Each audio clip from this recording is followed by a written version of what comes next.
Miss Giovanni, look, I'm just basking in your presence. I'm so grateful. I'm so grateful for this moment, y'all. I'm like fangirling.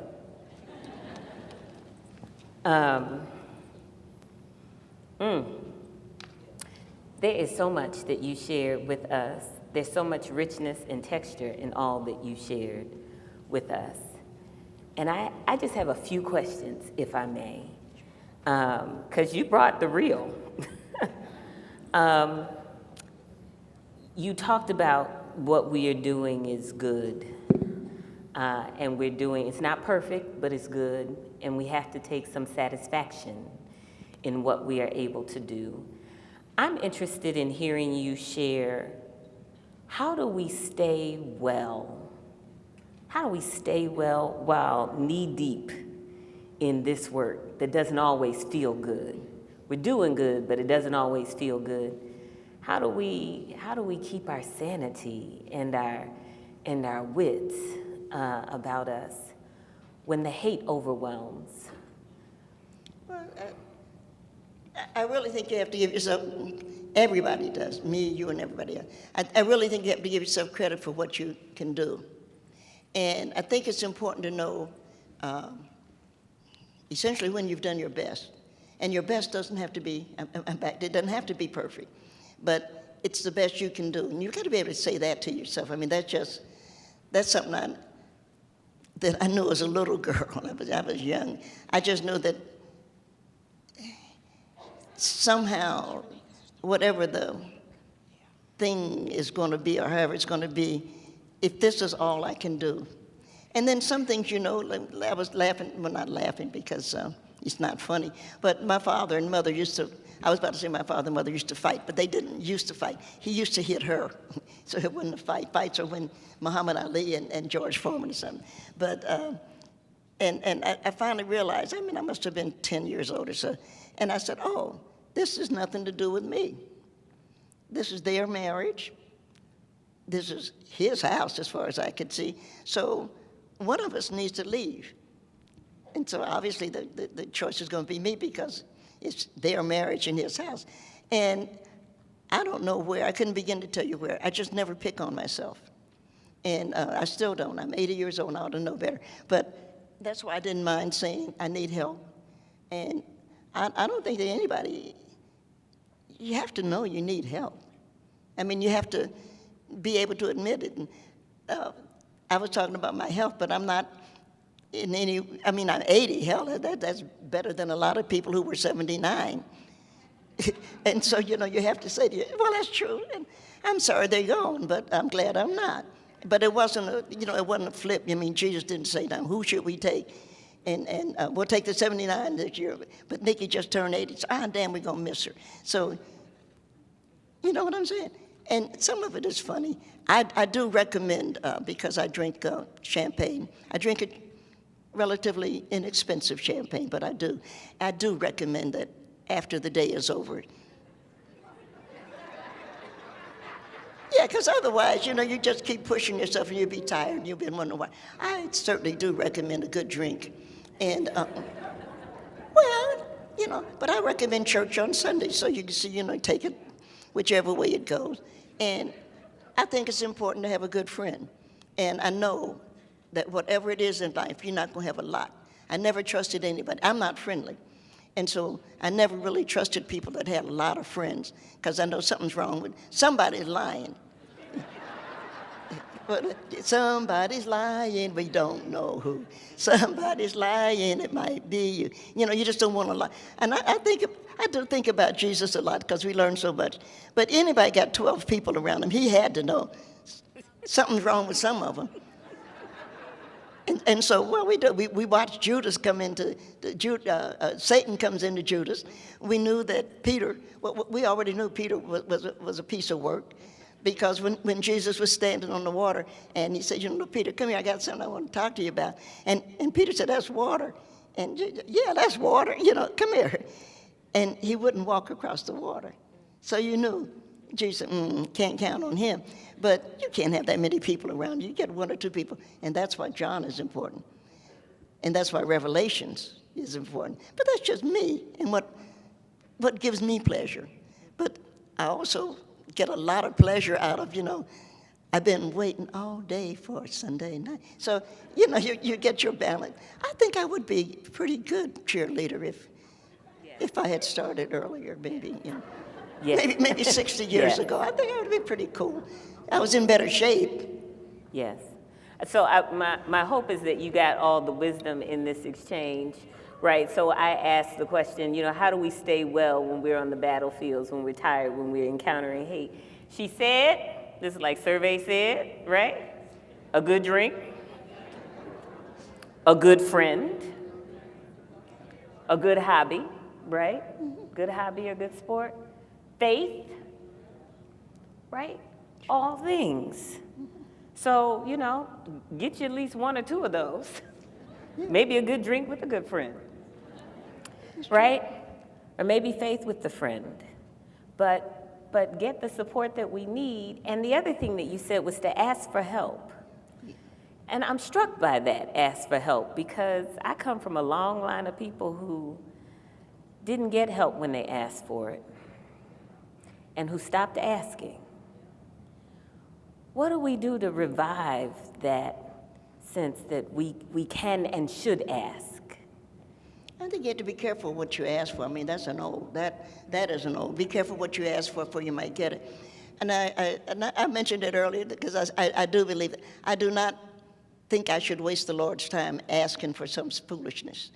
And I see people that, I really hope that I can, get a new job or something. Maybe you're not supposed to have it. These are not things I know. I did not ask about my cancer.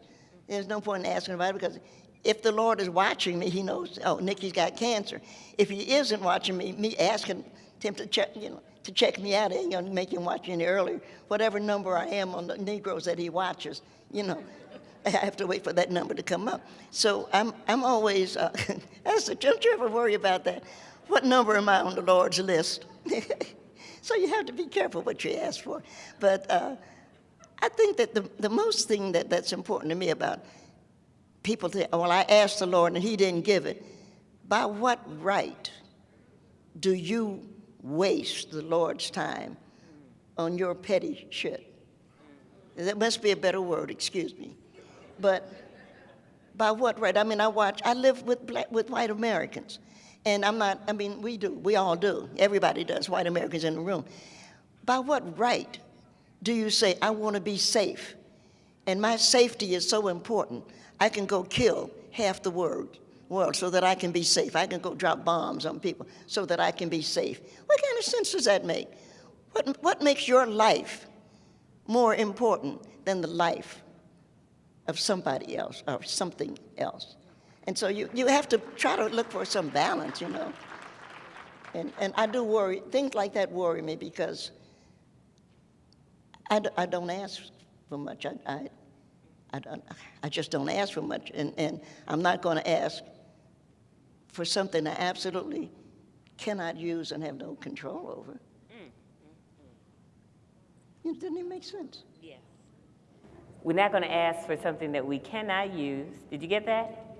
And have no control over. Yeah, it doesn't make sense. Mm-hmm. And so I'm not basically, your whiny person. Mm-hmm. I was sorry when my grandmother died, but as far as I was concerned, and that's a bad term, speaking of words, I don't think of it as like death.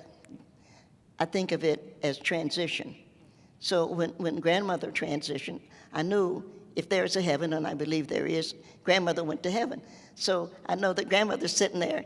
Some days she says, Nick, you gotta talk better. You can't be talking to people using that language. I'm sure she says that, but I'm not in heaven. I have to talk to her. I know I'm going to hell because I'm kin to my father, and my father was. No, I want to go to hell because we have things to discuss, but I'm going whether I want to or not. But I know that grandmother's going to give me, at least a day pass to heaven. And I can go up and sit down and we can talk over the things. Grandmother, what did you think about this book? Or what did you think about? And she'll tell me what she thinks. And then she said, well, baby, it's time for you to go. I only asked for I only got you a day pass. I only got a day pass, so I'll talk to you next time. It's okay. Yes. Her phone number is 31593. Mm-hmm. And that is a fact. That's her phone number. And I barely remember my name on some days, but I remember grandmother's phone number. We're from Knoxville, Tennessee, and that was before they had 5 numbers. And when they changed to 31593, when they add the other 52, 31593, I remember my grandmother's phone number. And probably never will remember anything. I don't remember my mother's phone number, but I remember grandmother's phone number. So I know, when all else fails, give grandmother a holler. Hey, what you doing, Yes. You got a minute? Is Jesus busy? Can you ask him to, send the car for me? Yes. What I love is your connection to your faith, which has come across very clearly in our listening to you today, and your connection to your grandmother, your connection to lineage, right? And your great-grandmother, because you started by talking about her, right? My dear, was that? And so I'm interested in what else. Your faith grounds you, your connection to lineage grounds you. What else is grounding you and holding you in these times? Do you think I'm grounded? Well, I think you got some grounding now. I do think I'm feeling that. I think they probably should put me away. But no, my great-grandmother, Mama Dear, and I wrote one poem for Mama Dear. I have a photo of Mama Dear that sits on my desk, my dresser, rather. Every day I look at her every day. But Mama Dear stole, and a former slave, her parents were slaves, so thinking of her as stealing becomes impossible in another way. I say that so that you'll understand what I'm saying. But you have to remember that the slaves, and especially it impacted women, did not know how they looked because they had no mirrors. So the only way you knew how you looked was through the eyes of the people who loved you. That's the only way. I mean, think about it. That's the only way you knew what you looked like. And I've always been, and I'm not picking on the men, but I've always been on the case of the men to say, you have to be careful how you look at people, because this is the only way we know what we look like. And that's true not only of men and women, but it's true of us and our children. It's true, you have to know what you look like. But Mama Dear stole or has this mirror. It's a sterling silver mirror. And why it came to me, I don't know, because I had an older sister, and I don't know how it got to me, but it sits in my bathroom. And it's a sterling silver mirror, and it's wearing now because it's old. But I thought, what a gift that Mama Dear could finally look at herself. But she must have seen herself through the eyes of the people who loved her before she saw herself through her own eyes. And I think that's just fabulous. I mean, if you think about it. So when you look in the mirror every day, you have to be the first person that says, I'm beautiful, I'm lovely. And then the next person is whoever you're living with, whoever you're sleeping with, or whoever is living with you. You want, if you got a dog, I'm a dog person, so your dog is always happy. First thing in the morning, dogs are incredible if you need friends. So your dog is happy to see you. They are. You just can't go wrong with a dog. And your dog is happy to see you, but if you have a baby or if you have a child, and the worst thing on God's earth is a teenager. We all know this. That's the truth. And so you're trying to teach your teenager, be careful how you look at me, and be careful how you look at yourself. Because we are the two people, your mother and I, are the two people who love you.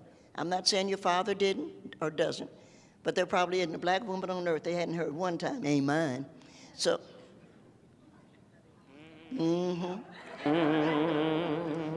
we've all heard it. No big damn deal. But the people that you know love you, the woman who carried you, because she didn't have to. And the woman she birthed, she didn't have to, but she did. And therefore, you have a responsibility to carry yourself. Thank you. You do. You really do. Your answer about Mama Dear makes me think about a Sweet Honey in the Rock song. There are no mirrors in my Nana's house, right? And the only way that she knew, she didn't know she was too black, she didn't know her skin wasn't right, she didn't know any of those things because her grandmother's eyes reflected her worth and her value. What a gift. Part of how we get grounded is by being surrounded by people who lovingly gaze upon us, who take us in with presence and real love. And when we look at ourselves with the same love and kindness to ourselves, which is different than the critique many of us have been conditioned to do when we look at ourselves as not enough this or too much that. Or And it doesn't mean that you're not going to have bad days. Yeah. I gave a friend of mine, speaking of love, because I love her so much, I gave her a tea towel, and it said, Lord, give me coffee to accept the things that I can, and wine to accept the things that I accept can't. the things I have to reject. And I love that, because you have to know the difference when you need coffee and wine. And some days you need a good cry. You know, and you, well, damn, it's a bad day. I'm having a hard day. Leave me alone. And these things, I'm not trying to say we're perfect. I'm just trying to say it becomes important that most of the days you need to say to yourself, I've done either the best that I can do or all that I can do. And you have to accept that, because once you accept that, then you're not picking on yourself. That's something that could or should or might have gotten done. And you don't let someone, that's why I said I hate teenagers. I think it's God's punishment. But no, they aren't they the worst people, you know? And you just have to get through, I mean, I'm not individual, but you have to get through those teenage years into those early 20s. And then all of a sudden they make sense again. Because a teenager is just a fool. And it's just a fool out there, you know. You're like, God, you can't believe, did I birth that? You know, it's incredible. And then it begins to make sense. So you have to get through that period. But everybody has a period. You know, everybody has an adolescence, so you try to get through it. But you have to tell yourself, that's all I can do today. Whether it's your child, I have a son. If it's your son, your dog for that matter. I did a radio show that aired here, and Cleo is a jealous dog. I have a Yorkie, and she's a jealous dog. She does not like you to pay attention to anything else. And so I'm on the phone doing the radio interview, and and I finally said, you know, go away. And then she barked, and I said, shut up. And of course, it came off if you were listening to it came off on the radio. And I said, not you. I was talking to the dog. And talking to the dog. But for the most part, you have to realize, well, I've had it. You've done all that you're going to do today now. But she knows the difference in my tone, too. And so did my son. You have a certain tone, and then all of a sudden they know, oh, you mean that. I know that tone. Yeah. That's what it's like. Don't play jump rope with that one good nerve. Yeah. I only got one nerve left. That's right. Yes. So I want to ask you, my last question for you now is about sort of what are sources of inspiration for you? What's tickling your fancy? What's got your creative juices flowing? You talked about a good cry and the need to have that. And of course, that's the name of your latest book. She sold out here, y'all. Thank you. Thank you for buying every book that she had. But you know you can get more through the internet. I'm just saying, right? Like you can order. If you did not get it and you want a good cry, we want you to be able to do that. But what are sources of inspiration? We heard some about sources of consternation for you and for us. But what are sources of inspiration that have got your creative juices flowing these days? For the most part, I'm just curious. And I would avoid, speaking of words that I avoid, I'm not correcting you. I don't get inspired. I keep wondering, well, why? Well, why? Well, why? And I was a history major at college. And I was a history major because I'm interested in history. And I know that a lot of things that are taught either improperly or we just haven't taken that next step. And so I do a lot with space. I've been working with, but not for, NASA. And I'm really enjoying that because Charles Bolden was the head of NASA, first black head of NASA. And working with Dr. Bolden was really, and still, he's still a friend. He's a nice person. His wife is a lovely lady. And in thinking about space, which is how I got to know him, we're now going from West Africa for the most part, but slavery has been with people, but this is not just slavery, okay? We're coming from West Africa through the Atlantic Ocean to what is now going to be United States. But we're going, in other words, from some place that is known through an unknown to an unknown. And if you sit around and just think about that for a few minutes, that's space. We're going from planet Earth, doesn't matter which part of it, planet Earth, through the galaxy up to. We don't know what's up there. We really, we just don't. And then we don't know what we're going to get when we get there.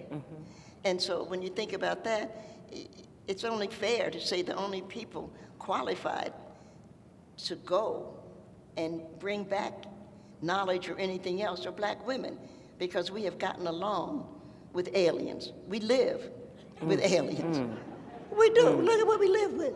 Of course we do. And we need to get more black women. That's why Charles and I get along. So we need more black women in space, because if there is a life form in space, black women will get along with it. Black women will say things like, well, come here, baby, you hadn't had something to eat? Because that's what we do. I don't care where you are. Black women want to eat. You want something to eat, want something, you want, something to drink. And then somebody said, well, Nikki, you start that crap, and next thing you know, you'll get raped. And that's one of those like, oh, I've never been raped by aliens, so.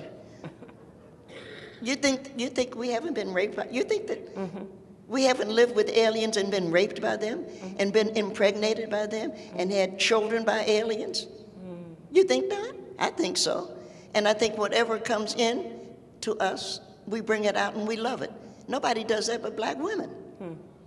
So I think we have to ask, Earth has to ask black women to take those spaces to get to know the life forms. They're not alien, because we live with aliens. They're the other life forms. And I think it's so fascinating. I'm just so sorry that, and that's the only thing I'm sorry about my health. And I said to Charles, why, Dr. Bolt? I said, I really would like to go into space. And we talked about this. He said, Nikki, I could send you. He said, I could do, he was head of NASA, I could send you into space, but I couldn't bring you back. And I said, why not? And he said, well, because I mentioned I have a lung, well, I don't have a lung cancer, I have no lung. And he said, when I bring you back into gravity, your intestines will move around and it'll kill you. And Charles is really, let me show you something. You won't be able to see it, but she will. Because I keep it with me all the time because it makes me incredibly happy. Yes. Yes. There he is. I carry him. I look at him there. And I do. I love him so much. And I said, Charles, I don't know how to tell you this, but if I was born, which I was, I'm going to die. So I know you're not telling me I never go into space, and you never have to bring me back into gravity. I'll live forever. And he said, no. And I said, no. I'm going to transition. So if I get you to take me up, and I want to go beyond the space station, but I'll think, when I transition, just open the hatch. And then the kids will be able to look out, and they'll be able to, oh, there goes Nikki. See? Yes. Yes. And I'll be going, like once a year or so, there'll be, people, I'll make the news. Yes. The Nikki is coming around. It'll be here. Yes. It's 5 o'clock in the morning in the Northern Hemisphere. Yes. I think it'd be great. I think it would be great too. How about a new North Star, right? A new North Star. We're gonna be guided by the light of Nikki. Yeah. Right? Yeah. So I'm in favor of that. I love the reframing that black women are the perfect greeters, right? Are the perfect people to encounter the other and to love it. We do. That's what we do. And to love it. Everybody, please join me in celebrating our venerated elder, master poet, culture bearer extraordinaire, Miss Nikki Giovanni.